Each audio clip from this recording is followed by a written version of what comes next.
right, hello everyone. Hope everything is going well and everybody is safe and healthy. This is going to be our first video. This is going to be for Wednesday, March 18th. And so this is going to be kind of the format that we do when we have notes. Obviously I'm looking around our classroom. It's very odd right now. I have a bunch of chairs I'm staring at and no people. So right now, hopefully this is gonna get a little bit more comfortable for me. It's a little bit weird. Hopefully that this is gonna work well for you guys on your end, and that's all that matters. So I will get used to it. I will adapt. Hopefully you guys can too. This is gonna be where we start, is slide number 28. But one thing I wanna point out real quick is if you want to have, you can pause me, obviously, mute me, which is probably a nice feature that you guys probably enjoy. But if you want to have, if you have a computer, or if you want to just pull up the notes, you can go to the Classworks tab here in Google Classroom, and, oops, I passed it here. And then under the unit notes and materials, if you click here, and then you would go to the PowerPoint or the Google Slideshow, and then you would have to just make sure that when you open it that you're running it in presentation mode, and that way you can click on the links and songs and different things like that as well. And so anytime we do notes, that'll kind of be a good rule of thumb or thing to remember, that you don't have to actually copy the notes from this video. This is more just to give you like supplemental and kind of like talk through it. And then if you want to write the notes down separately, you can. Or if you can see it clear enough and you want to write things, obviously you're more than welcome, whatever works best for you. Slide number 28 is where we left off on, I don't even know what day, Wednesday or Thursday. And there is a link here to a song. It's called the Fossil Rock Anthem. It's very good. It'll probably be one of your all-time favorites.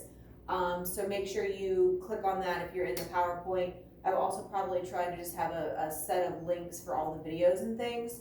But right now things are still a little chaotic on this end, so hopefully I'll get to that at some point. One other thing with this idea of choosing a fossil for the fossil index is the idea of you need to have something that is widespread but over just a short period of time. So let me, just in case any of you were out on, like I said, I think it was Thursday. I had you draw on your paper somewhere, and I'm just going to put this where I have space, but I want you to put something like this if you don't already have it, and put wide spread, and then off to the side, short time, because those were the two main things that were necessary for you to be able to have a fossil that's really good to use in the index. So you want it in all four locations, but you want it to only be alive through one period of time or one layer. So we decided on Thursday that this one, A, was the best one to use because it was in all four samples, so widespread, but then it was just through a short period of time because it's not seen in all the layers. It's just seen in one layer per location. And that's just kind of wrapping up some old business for us. But don't forget to listen to the Fossil Rock Anthem in your notes. Click that link. It's a really good song. All right, so let's move on to slide number 29. So we're going to look at the pace of evolution. And so we're going to try to see some examples because evolution doesn't always happen all at the same rate. Sometimes it's fast, sometimes it's slow. All right, so we can determine the pace of evolution if we look at the fossil record. And so when we look at the fossil record, obviously you can't answer me, so I will just have to cheat and answer for you. But some things that we should be able to see are from ancestor to descendant, or from, like grandparent to grandchild, if you want to think of it that way. There should be transitional forms that are displayed over time. Transitional forms is one of your vocab words. And so what we mean by transitional form is like small little variations or changes from generation to generation to generation. And so if you look at this example, here's like the ancient form, so the ancestor form, and then these are the descendants. And so you can see here, and we don't even really know what this organism is, it's just kind of generic. But if you see here, Here it's just this plain shape. Then we have these little lines, and then we have some spikes coming off the sides, and then we have not only some spikes coming off the sides, but there's a dot in the middle, and they also look like maybe they're more like flagella, where they're actually like movable parts instead of just kind of these stiff, rigid things sticking out. So you can see, and here's a more realistic in the fossil record, you can see this transition over time. And so this is what we would call transitional forms. We can see the change from here to here to here to here. It doesn't just go straight from this to this. And we can see that here as well. If you see that this is our, was the ancestral form, and then now it's transcended into what we would recognize as a porpoise or a dolphin. All right, so when fossils are organisms that show the intermediate states of ancestral forms to the descendants, this is the process we call transitional form. And that's kind of wordy and, kind of just a little bit confusing. All it means is showing from generation to generation, you're gonna see some changes. So there's lots of examples of this. One of them is called the Pakicetus, and it's described as an early ancestor to modern whales. And so although the Pakicetus were land mammals, it's clear now that they are related to the dolphins because of some specializations in their ear. And so here we have the Pakicetus, and you see the nostrils found on the front of the skull. And then it ends up with the nostrils on the top of the skull. So if it showed transitional form, where do you think that the nostrils will be found in this middle version? Anybody? Probably in the middle of the skull. So hopefully some of you were able to guess that. So you went from the front to the middle to the top, okay? And so the skull of this gray whale that is alive today has nostrils placed on the top. But we know that there are ancestral bones from fossils that we found that match these versions. So you would think that there's going to be these intermediate forms or transitional forms, we call them. All right, that's showing kind of a slow, steady evolution or progression. But sometimes because of big environmental change or climatic changes, big changes happen quickly in evolution. And so if there's rapid evolution, then there aren't going to be very many intermediate forms. There's going to be more just going from one straight to another, like big, quick jumps. And so here's the same example, but notice we go from this straight to our later forms with the little flagella and the dots and all the lines, but we skipped the in-between. And so you can even see in the fossil record, instead of having, and let me go back real quick, instead of having the 4 layers, progressions and transitional forms here, you go straight from here to here.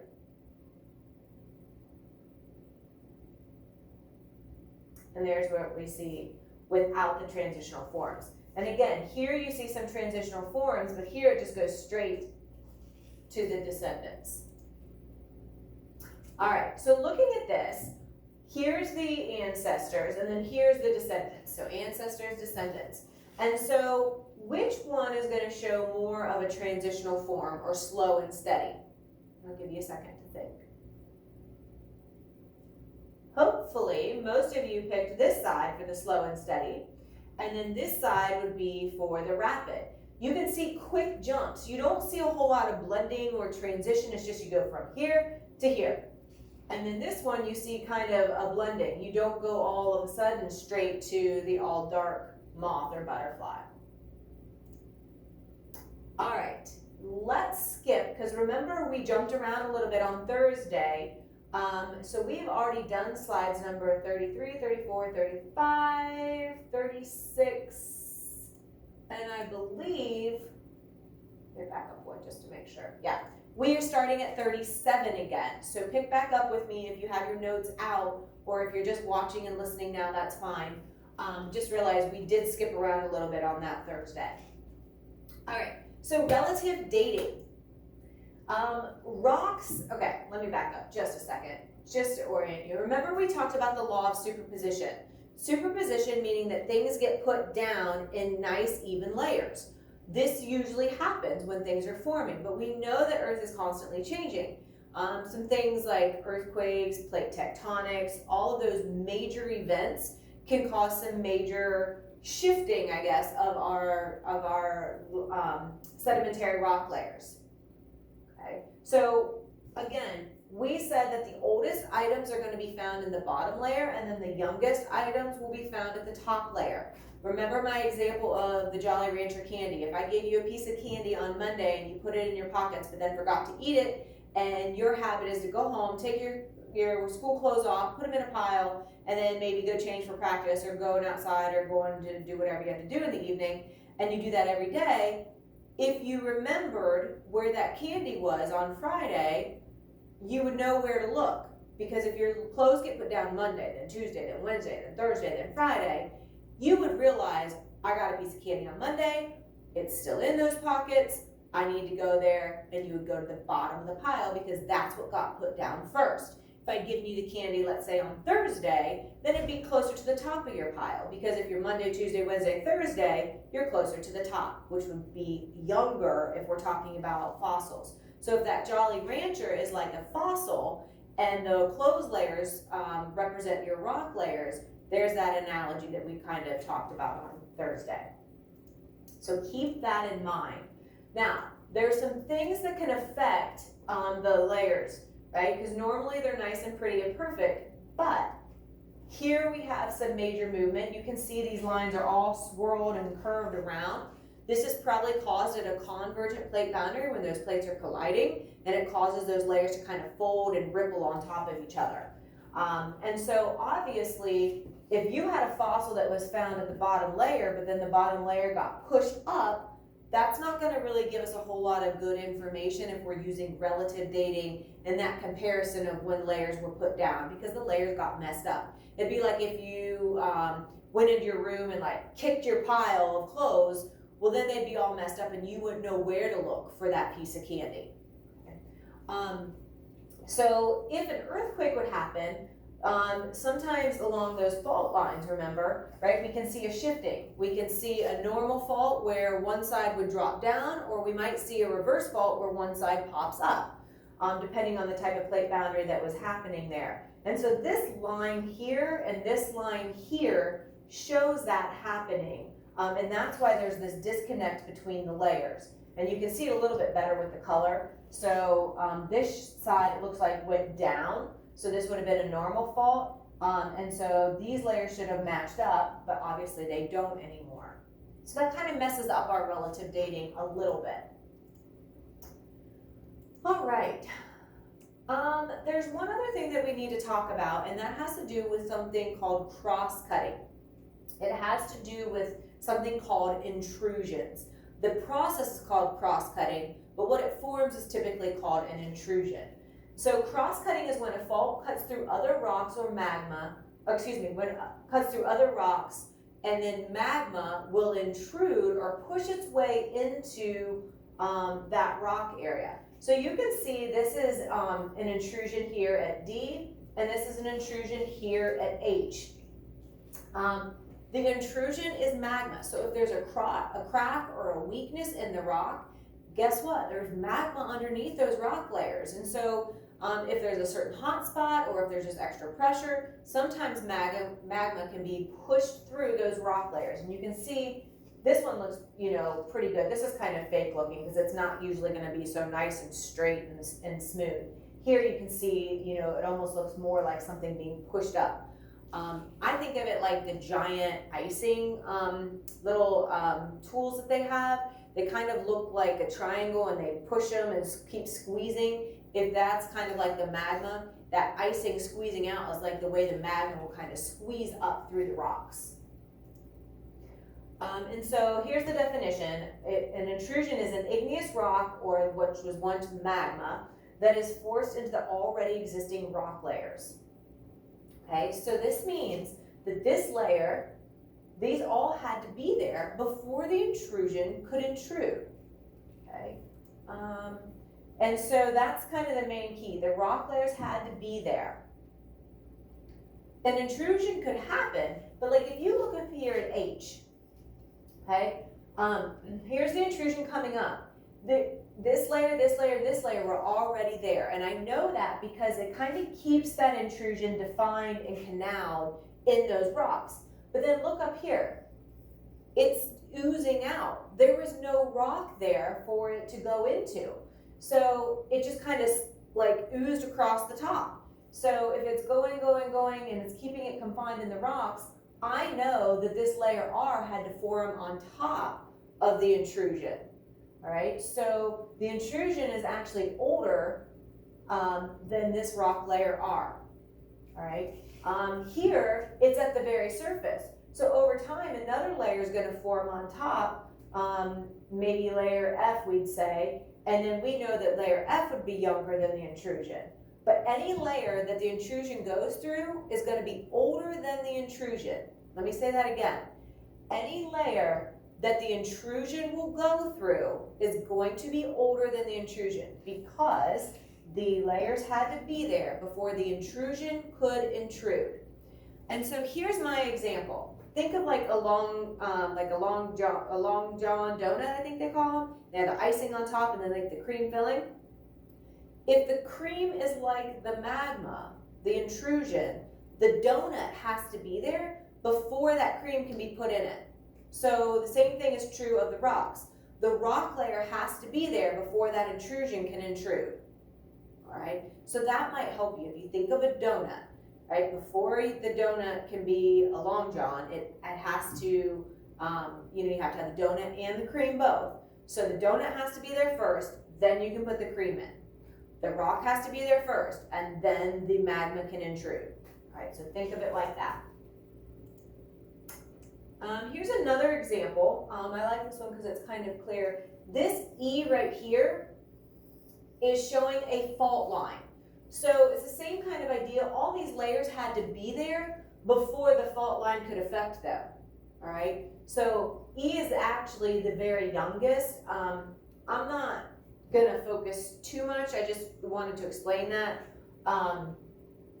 So if we're looking at the law of superposition, the oldest is going to be on the bottom, the youngest is going to be on the top, unless there's some interrupted layers, like the intrusion interrupts and then the fault line interrupts. So really we have two things interrupting these nice clean layers, but we can still know a lot of information. So if we're looking at this, layer C would be the absolute oldest because it's at the bottom, and then we have layer B, and you can see it's offset because the fault line has gone through and shifted here.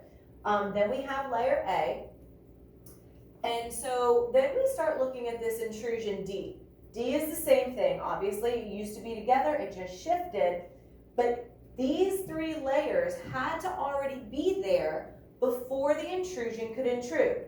So this was all together, one piece, and then the intrusion pushed through.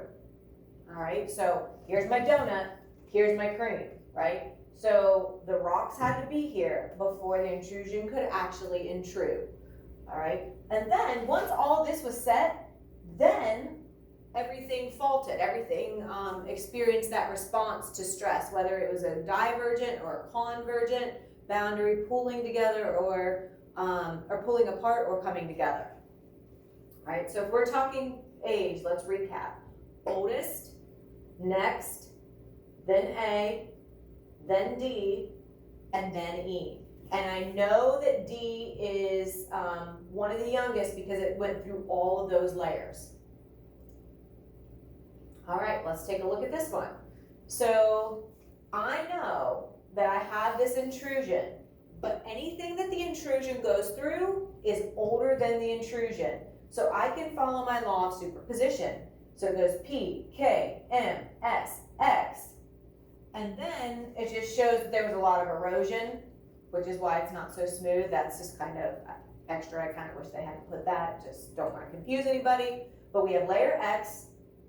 And then we form B, J, and F on top of the intrusion. Okay, so there was no fault line, no shifting of things on this one, but we have the oldest, P, K, M, S, X. Then we have our intrusion, because it went through all these layers, so I know that it comes next, and then B, and then J, and then F. And in the GIMP kits, and I think one or two of the Kahoots, there's a lot of practice on this.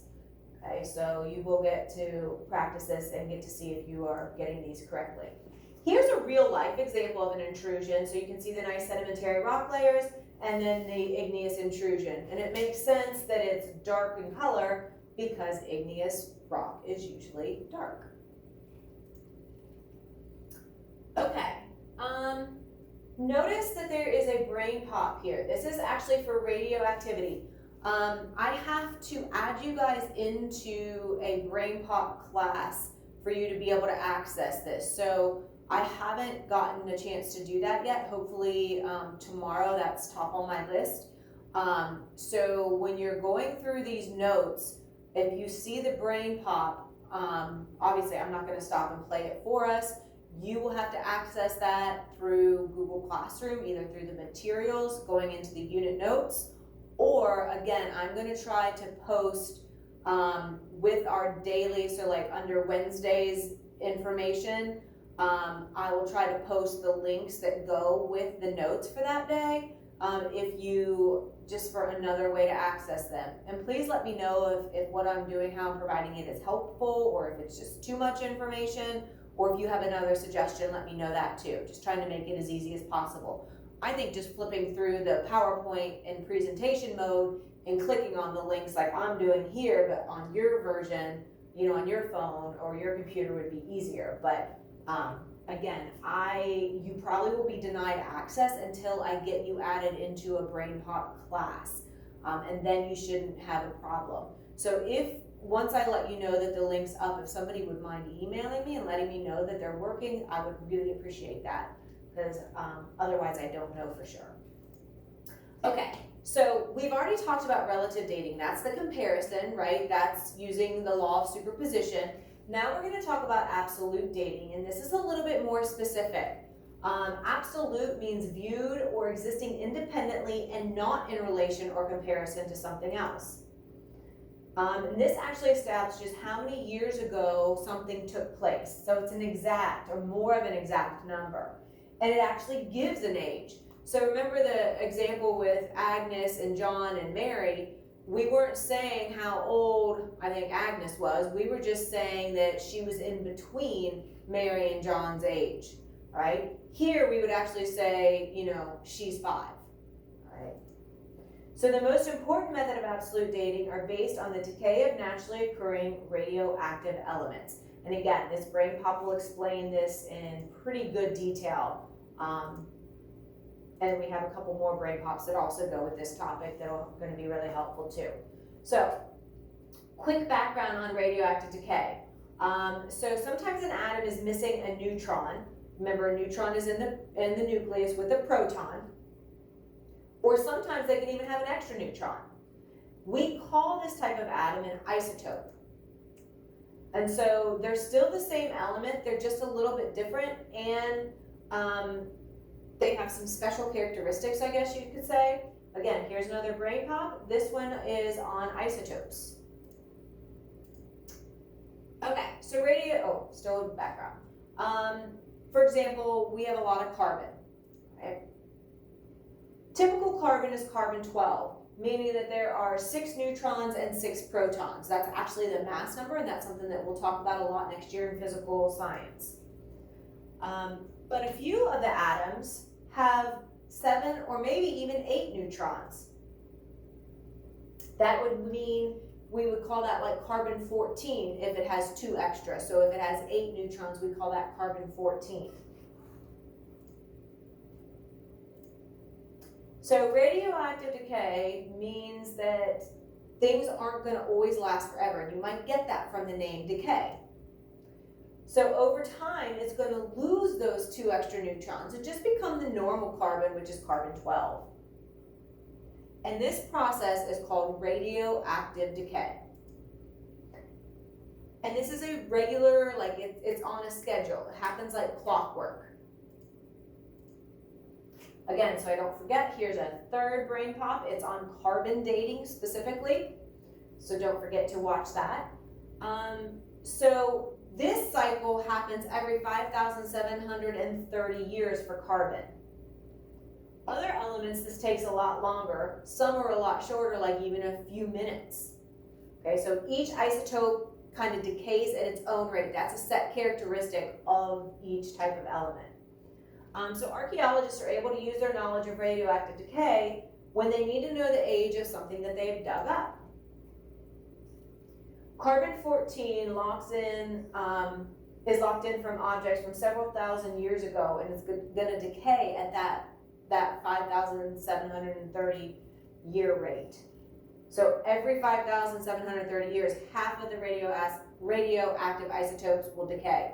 And then after another 5,000 some years, the next half. And that's something that's called a half-life, which you don't need to get into all those particulars. What I need you to know from this is that radioactive material decays, and we call that radiometric dating, to find the age, the absolute age of something. And so it's a more technical, it's a more scientific process than just the relative dating. So absolute dating deals with this radioactive decay process. And so just kind of those generalities. I'm not going to ask you to know like very, very specific details. Not even as detailed as in the notes or the videos, but it's nice to have kind of an understanding so that all of it kind of comes together and makes sense. All right, so that is where we're going to stop for today's lesson.